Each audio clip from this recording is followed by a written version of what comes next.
ಅಂಗನವಾಡಿ ಕಟ್ಟಡದ ಮೇಲ್ಛಾವಣಿ ಕುಸಿತವಾಗಿರುವಂಥ ಘಟನೆ ನಡೆದಿದೆ. ಎಲ್ಲಿ? ರಾಜ್ಯದಲ್ಲೇ. ಪುಟ್ಟ 7 ಮಕ್ಕಳಿಗೆ ಗಾಯ ಆಗಿರೋದು. ಪುಟಾಣಿ ಮಕ್ಕಳಿಗೆ ಬಂಗಾರಪೇಟೆ ಆಸ್ಪತ್ರೆಗೆ ಚಿಕಿತ್ಸೆಯನ್ನು ನೀಡಲಾಗ್ತಾ ಇದೆ. ಕೋಲಾರ ಜಿಲ್ಲೆಯ ದಾಸರ ಹೊಸಹಳ್ಳಿಯಲ್ಲಿ ನಡೆದಿರುವಂಥ ಘಟನೆ ಇದು. ಕಟ್ಟಡ ಶಿಥಿಲವಾಗಿರುವ ಬಗ್ಗೆ ಹಲವು ಬಾರಿ ಮನವಿಯನ್ನ ಮಾಡಿಕೊಂಡಿದ್ದಾರೆ. ಮನವಿಗೆ ಅಧಿಕಾರಿಗಳು ಸ್ಪಂದಿಸಿಲ್ಲ. ಸಾರ್ವಜನಿಕರ ಆಕ್ರೋಶವನ್ನ ವ್ಯಕ್ತಪಡಿಸ್ತಾ ಇದ್ದಾರೆ. ಆಸ್ಪತ್ರೆಗೆ ಬಂಗಾರಪೇಟೆ ಶಾಸಕ ಎಸ್.ಎನ್. ನಾರಾಯಣಸ್ವಾಮಿ ಭೇಟಿಯನ್ನ ಕೊಟ್ಟಿದ್ದಾರೆ. ಬೇರೆ ಎಲ್ಲವಕ್ಕೂ ಕೂಡ ಯೋಚನೆ ಮಾಡ್ತೀರಿ, ಯಾಕೆ ಈ ಅಂಗನವಾಡಿಗಳ ವಿಚಾರದಲ್ಲಿ ಗಮನ ಹರಿಸ್ತಾ ಇಲ್ಲ ಸರ್ಕಾರ? ಬೇರೆ ಎಲ್ಲದಕ್ಕೂ ಕೂಡ ಕಂಪ್ಲೇಂಟ್ ಕೊಡ್ತಾರೆ, ಎಲ್ಲದಕ್ಕೂ ಓಡಾಡ್ತಾರೆ, ಯಾಕೆ ಅಂಗನವಾಡಿಗಳ ವಿಚಾರದಲ್ಲಿ ಗಮನ ಹರಿಸ್ತಾ ಇಲ್ಲ? ಎಲ್ಲ ಬಂದ್ ಮಾಡಿ ಇಟ್ಬಿಡಿ. ಈ ರೀತಿ ಯಾಕ್ರಿ ಜೀವ ತಿಂತೀರ ಮಕ್ಕಳದು? ಪಾಪ ನೋಡಿ, ಅದು ಆ ಪರಿ ಮೇಲ್ಛಾವಣಿ ಬಿದ್ದಿದೆ. ಅದ್ರ ಬಗ್ಗೆ ಹೇಳಿದ್ರು ಕೂಡ ತಲೆ ಕೆಡಿಸ್ಕೊಂಡಿಲ್ಲ ಅಂದ್ರೆ ಏನು ಹೇಳೋಣ ಅದಕ್ಕೆ? ಪಾಪ 7 ಮಕ್ಕಳು. ತಾಲೂಕಿನ ದಾಸರಹಳ್ಳಿ ಗ್ರಾಮದಲ್ಲಿ ಅಂಗನವಾಡಿ ಕೇಂದ್ರದಲ್ಲಿ ಪ್ಲಾಸ್ಟಿಂಗ್ ಸೆಂಟ್ರಲ್ ತೆಗೆದ ಪ್ಲಾಸ್ಟಿಕ್ ಭಾಗ ಸಣ್ಣ ಭಾಗ ಬಿದ್ದು ಅಲ್ಲಿ ಬಂದಿದ್ದ 4 ಮಕ್ಕಳಿಗೆ ಗಾಯಗಳಾಗಿವೆ. ಅದರಲ್ಲಿ 2 ಮಕ್ಕಳಿಗೆ ಸ್ವಲ್ಪ ಹೆಚ್ಚಾಗಿ ಗಾಯ ಆಗಿದೆ. ಅವರಿಗೆ ಕಾಲು ಕೂಡ ಪೆಟ್ಟಾಗಿದೆ. ಆ ಪೆಟ್ಟನ್ನು ಕೂಡ ಇಲ್ಲಿ ಸರ್ಕಾರಿ ಆಸ್ಪತ್ರೆಯಲ್ಲಿ ನಾವು ಸರಿ ಮಾಡತಕ್ಕಂಥ ಕೆಲಸವನ್ನು ಮಾಡ್ತಾಯಿದ್ದೀವಿ. ಏನೇ ಆಗಲಿ ಕೂಡ ಈ ದುರ್ಘಟನೆ ಆಗಬಾರ್ದಾಗಿತ್ತು. ಈ ಬಗ್ಗೆ ತಕ್ಷಣ ನಾನು ಆ ಭಾಗದ ಗ್ರಾಮದ KUD ಅಧ್ಯಕ್ಷರಾಗಿರ್ತಕ್ಕಂಥ ಗೋಪಾಲ್ ರೆಡ್ಡಿ ಅವರು ಎಲ್ಲ ಮುಖಂಡರು ತಕ್ಷಣ ಬಂದು ಆ ಮಕ್ಕಳನ್ನ ಆಸ್ಪತ್ರೆಗೆ ಕರ್ಕೊಂಡ್ಬಂದಿದ್ದೀವಿ. ಯಾವುದೇ ಪ್ರಾಣಾಪಾಯ ಆಗಿಲ್ಲ. ಎಲ್ಲ ಮಕ್ಕಳು ಸುರಕ್ಷಿತರಾಗಿದ್ದಾರೆ. ಆ ಮಕ್ಕಳಿಗೇನು ಕಾಲು ಇಂಜುರಿ ಆಗಿದೆ, ಆ ಕಾಲು ಇಂಜುರಿಯನ್ನು ಇಲ್ಲಿ ಆಪರೇಷನ್ ಮಾಡಿ ಸರಿ ಮಾಡತಕ್ಕಂಥ ಕೆಲಸವನ್ನು ಮಾಡ್ತಾಯಿದ್ದೀವಿ. ಜೊತೆಗೆ ಯಾರು ಅಂಗನವಾಡಿ ಕಾರ್ಯಕರ್ತೆ ನಿರ್ಲಕ್ಷ್ಯ ವಹಿಸಿದ್ದಾರೆ ಅವ್ರ ಬಗ್ಗೆ ಕ್ರಮ ತಗೊಳ್ಳಿಕ್ಕೆ ಕೂಡ ಶಿಫಾರಸು ಮಾಡಿದ್ದೇನೆ.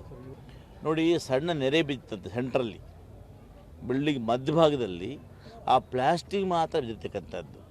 ಅಂಗನವಾಡಿ ಕೇಂದ್ರದಲ್ಲಿ ಸೀಲಿಂಗು ಪ್ಲಾಸ್ಟಿಂಗು ಉದುರಿ ಮಕ್ಕಳ ಮೇಲೆ ಬಿದ್ದು 4 ಮಕ್ಕಳಿಗೆ ಗಾಯ ಆಗಿತ್ತು. ಅದರಲ್ಲಿ 2 ಮಕ್ಕಳಿಗೆ ಮೈನರು ಅಂದರೆ ಸಣ್ಣ ಪುಟ್ಟ ಗಾಯ ಆಗಿದೆ. ಅದು ಟ್ರೀಟ್ಮೆಂಟ್ ಕೊಡ್ತಾ ಇದ್ದಾರೆ. 2 ಮಕ್ಕಳಿಗೆ ಕಾಲು ಏರ್ ಕ್ರ್ಯಾಕ್ ಬಿಟ್ಟಿದೆ. ಅದನ್ನು ಈಗಾಗಲೇ ಸರ್ಜರಿ ಮಾಡೋದಕ್ಕೆ OT ಕರ್ಕೊಂಡು ಹೋಗಿದ್ದಾರೆ. ಟ್ರೀಟ್ಮೆಂಟ್ ನಡೀತಾ ಇದೆ. ಮೊನ್ನೆ 9 ಗಂಟೆಗೆ ಅಂಗನವಾಡಿ ಸ್ಕೂಲ್ ಕಳಿಸಿದ್ದೆ.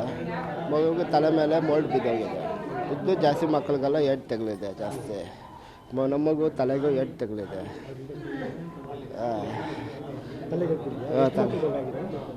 4 ಜನ ಮಕ್ಕಳಿಗೆ ಏಟು ತೆಗೆದಿದೆ. ಮಕ್ಕಳಿಗೆ ಜಾಸ್ತಿ ತಲೆಗೆ ಹಿಂದ್ಗಡೆ ತೆಗೆದಿದೆ. ಹೌದು. ನನ್ನ ಸಹೋದ್ಯೋಗಿ ಈಗ ಕೋಲಾರ ಪ್ರತಿನಿಧಿ ರವಿ ನನ್ನ ಸಂಪರ್ಕಕ್ಕೆ ಸಿಗ್ತಾ ಇದ್ದಾರೆ. ರವಿ, ಅದಾದ ನಂತರ ಬಂದುಬಿಟ್ಟು ಶಾಸಕರು ಪೋಸ್ಟ್ ಕೊಟ್ಕೊಂಡು ನಿಂತ್ಕೊಂಡು ಮಾತನಾಡ್ತಾರೆ. ಯಾಕೆ ಈ ವಿಚಾರಗಳ ಬಗ್ಗೆ ಗಮನ ಹರಿಸಕ್ಕಾಗಲ್ವಾ ಶಾಸಕರಿಗೆ? ಅವರ ಕ್ಷೇತ್ರಗಳಲ್ಲಿರುವಂಥ ಅಂಗನವಾಡಿಗಳೇನಾಗಿದೆ, ಶಾಲೆಗಳೇನಾಗಿದೆ, ಜವಾಬ್ದಾರಿ ಬೇಡವಾ ಶಾಸಕರಿಗೆ? ಕ್ರಮ ತಗೊಳ್ತಾರಂತೆ ಅಂಗನವಾಡಿ ಕಾರ್ಯಕರ್ತೆಯ ಮೇಲೆ. ಇವ್ರೇನ್ ಮಾಡ್ತಾ ಇದ್ರಂತೆ? ಖಂಡಿತ ಅರುಣ್, ಸರ್ಕಾರಗಳು ಈಗಾಗಲೇ ಅಂಗನವಾಡಿಗಳಿಗೆ ಅಂದ್ರೆ ಮಹಿಳಾ ಮತ್ತು ಮಕ್ಕಳ ಅಭಿವೃದ್ಧಿಗಾಗಿ ಕೋಟ್ಯಾಂತರ ರೂಪಾಯಿ ಹಣವನ್ನ ಖರ್ಚು ಮಾಡ್ತಾ ಇವೆ.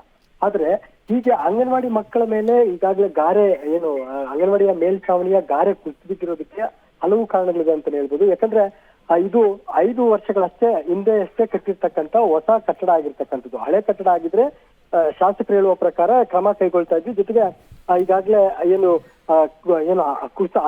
ಅವನತಿ ಹಂತ ತಲುಪಿದ್ರೆ ಅದು ಇವರು ಅಧಿಕಾರಿಗಳ ತಪ್ಪಾಗಿರ್ತಾ ಇತ್ತು ಅನ್ನೋದು ಸದ್ಯ ಅಧಿಕಾರಿಗಳು ಹೇಳ್ತಾ ಇರ್ತಕ್ಕಂಥದ್ದು.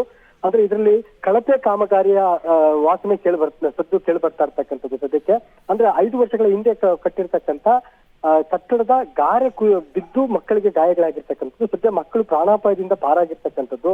ಇದರಲ್ಲಿ ಕಳಪೆ ಕಾಮಗಾರಿ ಪ್ರಮುಖವಾಗಿ ಕಂಡು ಬರ್ತಾ ಇರ್ತಕ್ಕಂಥದ್ದು. ಅಂದ್ರೆ ಹಳೆ ಕಟ್ಟಡ ಆಗಿದ್ರೆ ಅಥವಾ ಮಳೆ ಬಿದ್ದು ಕುಸಿಯುವ ಹಂತ ತಲುಪಿದ್ರೆ ಅದು ಶಾಸಕರು ಅಥವಾ ಅಧಿಕಾರಿಗಳ ನಿರ್ಲಕ್ಷ್ಯ ಅಂತಾನೆ ಹೇಳ್ಬೋದು. ಆದ್ರೆ ಇದರಲ್ಲಿ ಕಳಪೆ ಕಾಮಗಾರಿಯ ವಾಸನೆ ಸದ್ಯಕ್ಕೆ ತಿಳಿದು ಬರ್ತಾ ಇರ್ತಕ್ಕಂಥದ್ದು. ಇದರಿಂದಾಗಿ ಮಕ್ಕಳು ಈಗ ಸದ್ಯಕ್ಕೆ 4 ಮಕ್ಕಳಿಗೆ ತಲೆ ಹಾಗೂ ಕಾಲುಗಳಿಗೆ ಪೆಟ್ಟಾಗಿರ್ತಕ್ಕಂಥದ್ದು. ಪರಿಣಾಮ ಈಗ ಆಸ್ಪತ್ರೆಯಲ್ಲಿ ಚಿಕಿತ್ಸೆಯನ್ನ ಕೊಡಿಸಲಾಗ್ತಾ ಇರ್ತಕ್ಕಂಥದ್ದು.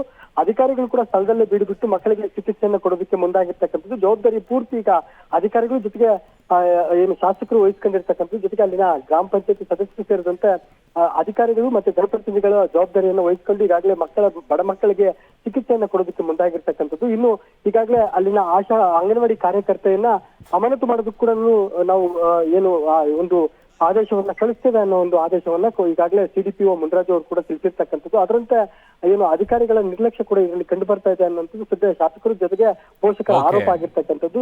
ಪರಿಣಾಮ ಅಂದ್ರೆ ಬಡ ಮಕ್ಕಳಿಗೆ ಹೀಗಾಯ್ತಲ್ಲ ಅನ್ನೋ ಒಂದು ಬೇಸರ ಸದ್ಯಕ್ಕೆ ಎಲ್ಲರನ್ನು ಕಾಡ್ತಾ ಇರ್ತಕ್ಕಂಥದ್ದು. ಅರುಣ್, ಓಕೆ ರವಿ, ನಿಮ್ಮೆಲ್ಲ ಮಾಹಿತಿಗೆ ಧನ್ಯವಾದಗಳು. ಮಕ್ಕಳೇ ಬಡವರಾದರು ಶ್ರೀಮಂತರಾದರು, ಮಕ್ಕಳೇ ಅವರು.